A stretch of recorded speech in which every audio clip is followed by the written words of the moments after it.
Hello, my name is Vance Stallings. I'm an attorney with the firm of Sim Showers, serving clients from our offices in Baltimore, Metro Washington, and the Hampton Roads, Virginia area. I wanted to speak with you briefly today about family estate planning, especially about younger families. It's often something that a lot of people overlook or don't think to think about. But as younger families with small children and those children as they grow, estate planning is really an essential thing for those families to be thinking about. As you look at your family and you think about the future and what it might hold if you weren't around, there's a lot of things and a lot of questions that would arise. One of the primary ones is probably who would take care of the kids, who would step forward and actually take guardianship of the children. Certainly that's an item that fits in your estate plan. It may not be something that you think of as a estate plan so much, but it is. It certainly is. And who would be that person or people to step forward into that role if you and your spouse, or if you're a single parent, just you, if you weren't around, what would happen in that regard? How would the kids be taken care of? And certainly the younger they are, the more that is of import. But throughout their childhood, who would be that person or people that would step forward into that role? Certainly that's important. And then as you've decided who the people are that would step forward into that role, then you have to start thinking about financially. How can you support that person in that role now that you're gone? How can you provide for your kids? And you have to think about both having the resources and then how those would be allocated. Sometimes the person that you choose as the guardian of the children is the same person that you would choose to oversee the finances, but that doesn't necessarily have to be so. Sometimes you make a decision to divide those roles, and there may be good reasons for doing so. But you do have to make a financial plan that includes that. As you look at your financial plan, there's a lot of things that would come up, but amongst them, the most important might be how would you have enough resources in order to finance what that plan would look like, as you basically are trying to replace financially yourself and perhaps your spouse in the role of providing financially for your children.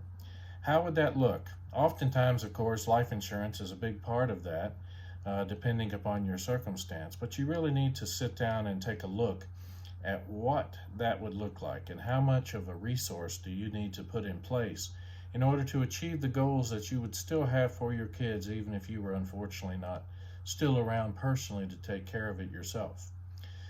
So as you've chosen someone to do that, and if you've chosen a plan of action in regard to it, then you also have to think about, well, how would I go about supporting my child? What type of a scheme, for lack of a better word, would I want to have for them? When would they actually inherit the monies that I leave them? What goals would I have for any trust that I might set up on their behalf? What goals would I have for that trust as far as getting them to a particular place? Would it be at the end of college that they would inherit outright, or would it be sometime later? Would I stagger the payments to them, or would they receive their inheritance all at once they reach a particular age? These are more of the types of things that have to be taken into account.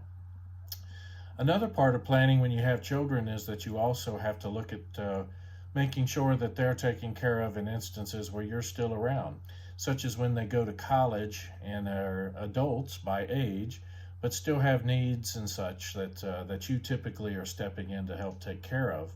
And you need to have the authority and the ability to do that. But by law, when the child turns 18, much changes in regard to that, and your automatic access to such things as healthcare decisions, healthcare records, financials, those types of things may have expired but when they reach that particular age. That's different than what we've talked about before, but just another part of planning for taking care of the kids that kind of is covered under the estate planning umbrella. So these are all things that we have to take care of. We, of course, have to take care of what happens if we're in an accident, but we don't pass away. But we need to have some disability insurance, perhaps, to cover things like that, to continue to pay for our family and to make sure our family is supported in any instance. So those are just a few things that arise. I really love to help families to plan out these things. I have a young family myself, although they're now in their mid-teens. But these types of things are certainly on my mind, and as mine approach the age of majority and moving, going to college, those types of things that I just spoke of in regard to my ability to continue to help them, certainly I'm familiar with on a personal level. But I would love to help your family. I would love for us to have the opportunity to work together, lay out a plan for you, things you may not have thought of before, but really need to be part of what you're planning, especially if you have a family now and that you have to provide for them and to make sure that what you would have to pass for them does indeed come. So again, Vance Stallings, you can reach me at 757-641-0895 if you'd like.